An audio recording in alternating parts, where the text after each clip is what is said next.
Assalamualaikum warahmatullahi wabarakatuh. Perkenalkan, nama saya Muhammad Fakir Kairawan dari kelompok A. Di sini saya akan mempresentasikan beberapa materi mengenai interpretasi citra sebagai tugas responsi. Berikut beberapa materi yang akan saya sampaikan. Yang pertama ada komposisi citra, kedua koreksi citra, ketiga ekstraksi tematik dari citra satelit, dan keempat penggunaan data field spectrometer. Materi pertama mengenai komposisi citra. Apa itu citra satelit? Citra satelit adalah suatu gambaran objek permukaan bumi yang diambil dari satelit di luar angkasa. Satelit menghasilkan beberapa citra dan salah satunya adalah citra multispektral. Citra multispektral itu sendiri adalah sebuah citra yang diperoleh dari beberapa spektrum atau spektral yang berbeda. Salah satu cara pengolahan citra multispektral dengan melakukan komposisi citra. Komposisi citra adalah penggabungan dari 3 band citra untuk menghasilkan sebuah visual citra berwarna.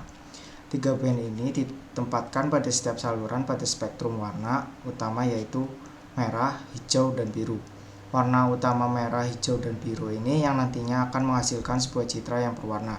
Terdapat 3 jenis komposisi citra yang dapat digunakan, yaitu ada true color composite, false color composite standar, dan false color composite non-standar. Komposisi citra ini dapat dilakukan dengan menggunakan bantuan aplikasi ENVI. Berikut beberapa alat dan bahan yang diperlukan dalam melakukan komposisi citra. Pertama ada laptop, kedua ada perangkat lunak ENVI, ketiga ada citra Landsat 8, dan keempat ada citra OpView 3. Pembuatan citra komposit dengan ENVI dapat dilakukan dengan pertama membuka citra Landsat 8 dengan menggunakan Open Image. File format yang digunakan adalah format file atau header. Kemudian pada variable band list akan berisikan citra yang diinput. Tadi terdapat juga grayscale dan RGB color. Grayscale digunakan untuk menampilkan satu citra saja, sehingga hanya berwarna satu warna saja, yaitu abu-abu. Sedangkan RGB digunakan untuk menampilkan beberapa citra menjadi satu atau mengkomunikasikan citra sehingga citra menjadi berwarna. Setelah itu, citra akan tertampil pada layar. Citra yang tertampil dalam layar dapat dilakukan analisis dari nilai piksel dan analisis histogram. Berikut dari beberapa komposisi citra, hasil dari beberapa komposisi citra. Yang pertama ada true color composite, false color composite standar, dan false color composite non-standar. True color dilakukan dengan kombinasi band 432 yang menghasilkan warna seperti warna objek aslinya di permukaan bumi. False color composite standar dikombinasikan dengan warna band 543 menghasilkan warna yang berbeda dengan aslinya, yang dimana kombinasi ini memantulkan NIR sehingga vegetasi berwarna merah terang. Kemudian false color composite non standar yang dikombinasikan dengan band 573, vegetasi dan permukaan terlihat sama dengan komposit false color composite standar. Tetapi pada bagian sungai atau perairan warna yang ditampilkan berwarna biru terang. Materi kedua mengenai koreksi citra. Prapengolahan citra mencakup kegiatan rektifikasi atau pembetulan dan restorasi atau pemulihan citra. Prapengolahan ini dilakukan dengan melakukan koreksi citra. Koreksi citra dilakukan dengan 2 jenis, yaitu koreksi radiometrik dan koreksi geometrik.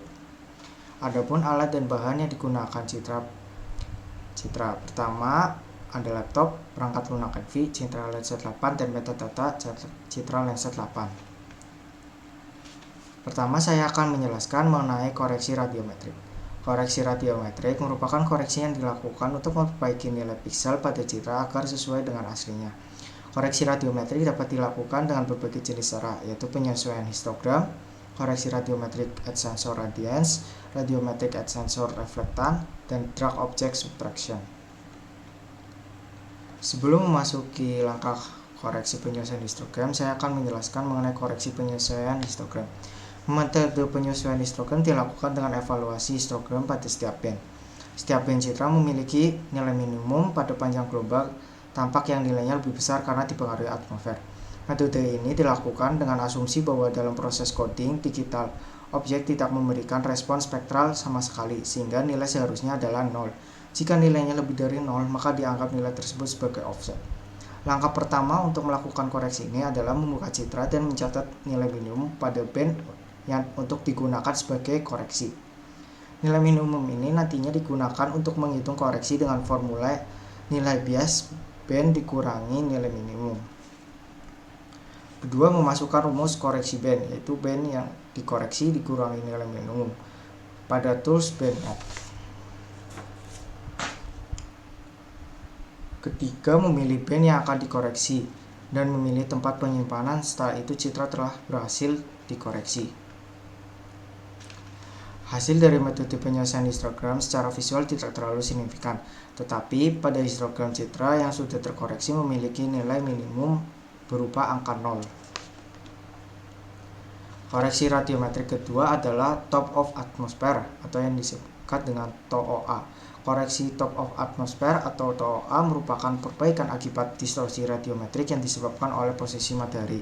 Koreksi ini dilakukan dengan dua tahapan, yaitu koreksi radiometrik at sensor radians dan metode radiometrik at sensor reflektan.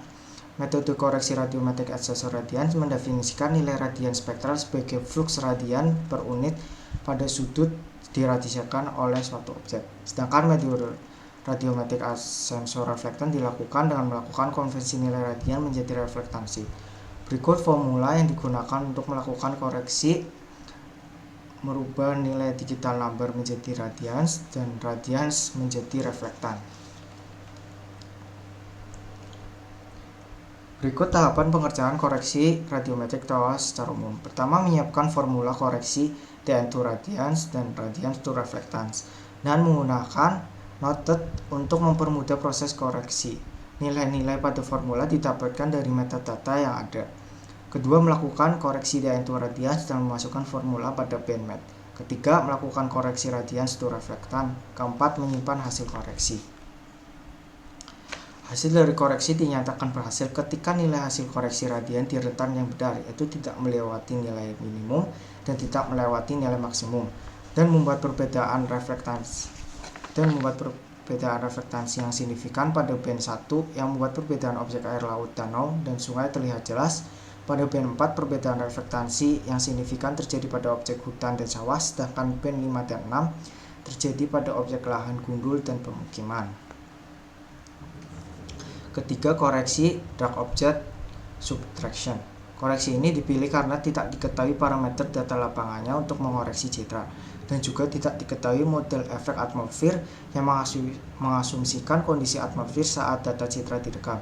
DOS menggunakan pendekatan bahwa nilai reflektan piksel seluruh citra dikurangi oleh nilai reflektan objek tergelap. Langkah koreksi ini dilakukan dengan cara pertama membuka band citra yang akan dikoreksi.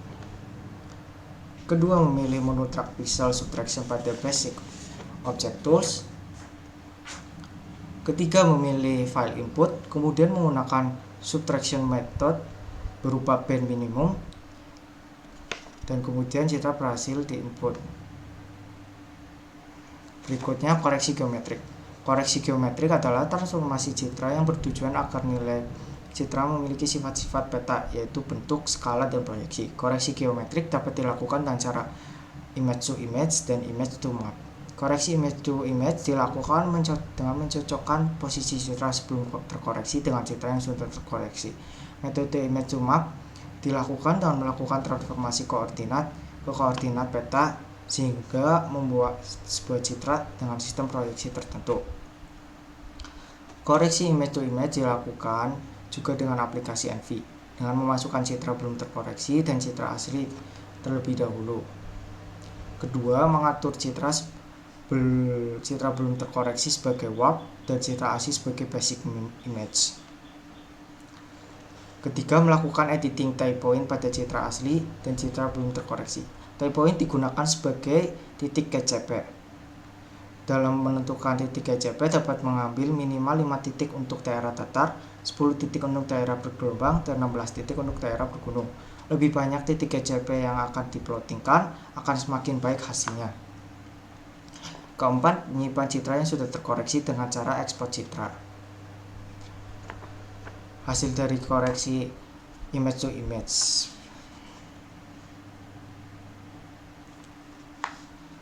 Langkah koreksi image to map. dapat dilakukan dengan cara membuka citra yang belum terkoreksi pada NV. Kedua, membuka registration dan memilih koordinat UTM dengan datum WKS 84 dan zone 49S. Ketiga, menambahkan titik KCP pada citra, masukkan titik koordinat pada dialog ground control point selection. Titik KCP diperoleh dengan menentukan titiknya melalui Google Maps terlebih dahulu, yang kemudian nantinya koordinatnya akan dikonversi dengan bantuan beberapa platform menjadi koordinat UTM.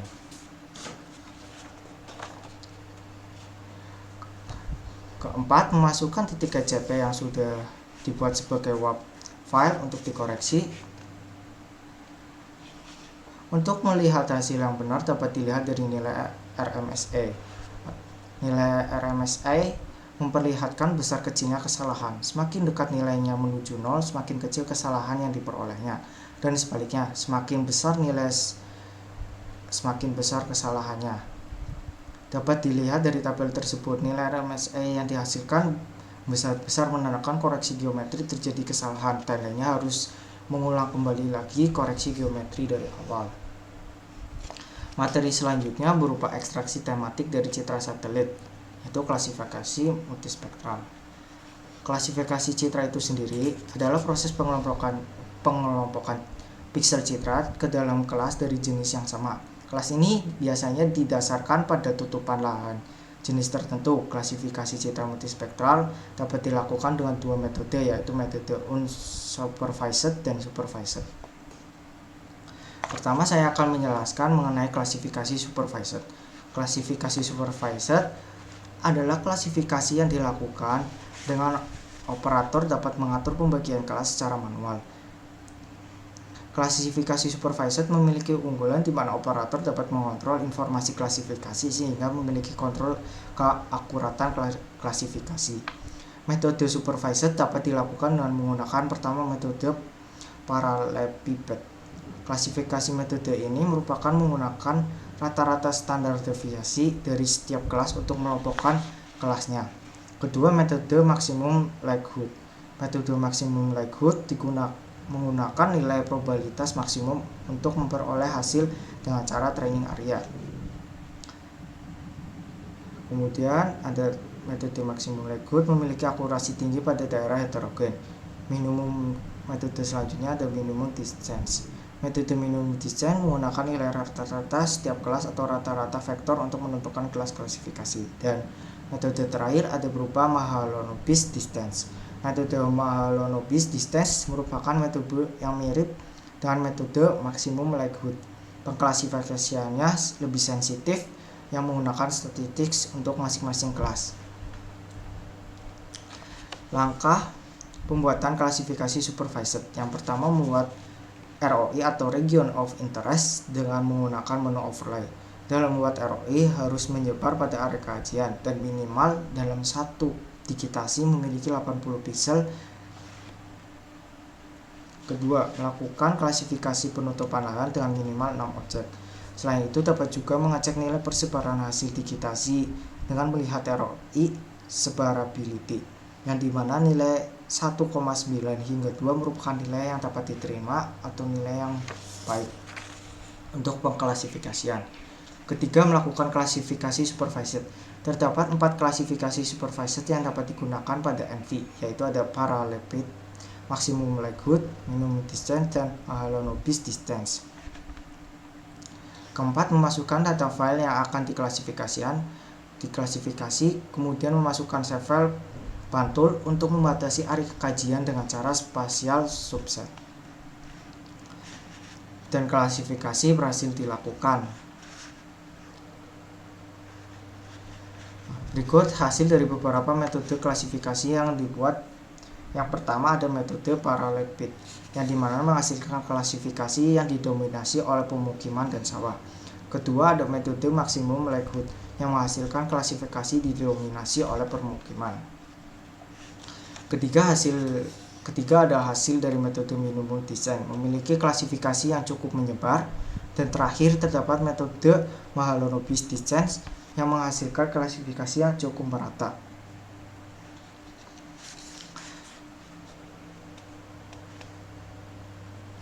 Jenis klasifikasi lainnya adalah klasifikasi unsupervised.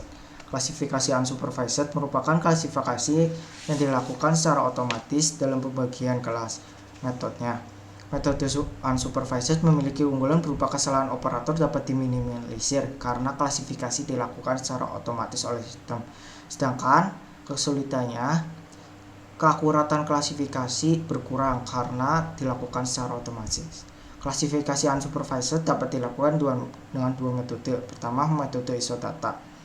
Metode isodata merupakan metode yang menggunakan formula minimal untuk mengelompokkan piksel untuk menghasilkan gugus-gugus yang homogen. Kedua, metode K-means. Metode K-means memiliki proses yang hampir sama dengan metode isodata, hanya saja proses klasterisasi lebih cepat dan sensitif dan memungkinkan terdapat suatu klaster tidak memiliki anggota. Secara umum, klasifikasi unsupervised dapat dilakukan dengan 4 cara. Yang pertama, menyiapkan citra Landsat 8 terlebih dahulu dengan menyatukan citra menjadi satu dengan menggunakan layer stacking. Kedua, melakukan klasifikasi yang terdapat pada menu classification. Ketiga, mengamati hasil klasifikasi yang telah dibuat. Keempat, melakukan density site untuk mengidentifikasi objek, kemudian melakukan ekspor data.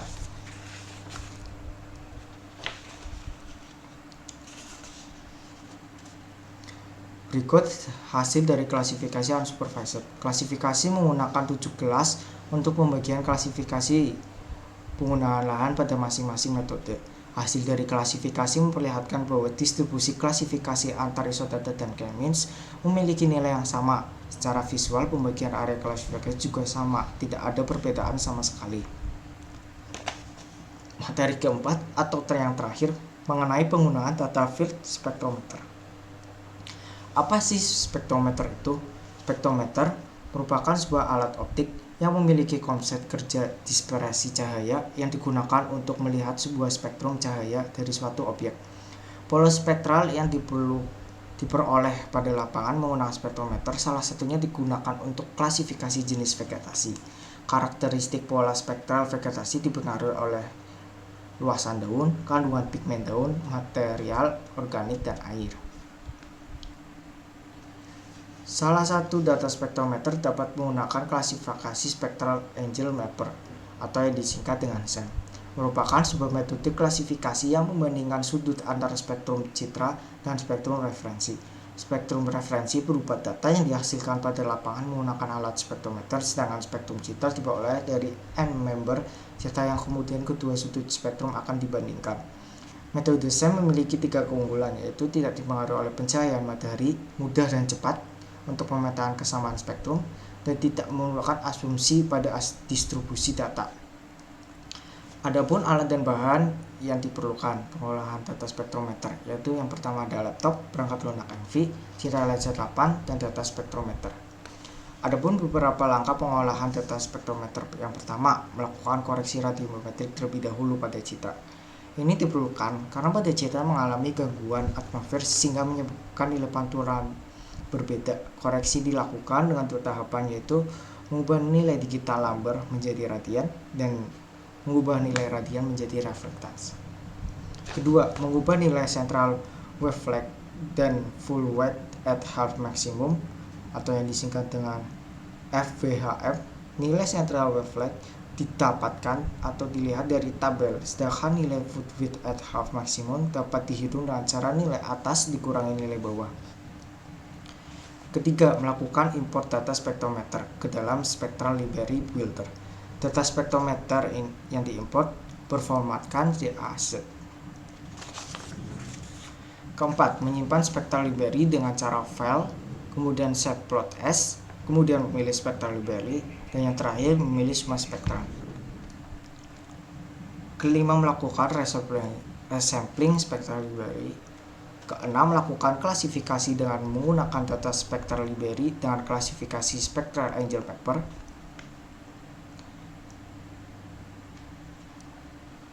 Kemudian hasil dari Spectral Library plots pada masing-masing vegetasi memiliki perbedaan nilai frekuensi.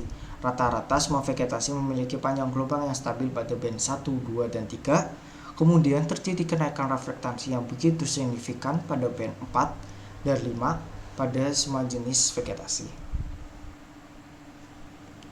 Berikut hasil pengolahan dari data spektrometer berupa peta persebaran jenis vegetasi di Kulon Progo. Di peta diperlihatkan persebaran jenis vegetasi yang berada di Kabupaten Kulon Progo hanya berupa kelapa. Pada bagian barat Kulon Progo tersebar banyak jenis vegetasi berupa kelapa. Sekian presentasi dari saya, kurang lebihnya mohon maaf. Wassalamualaikum warahmatullahi wabarakatuh.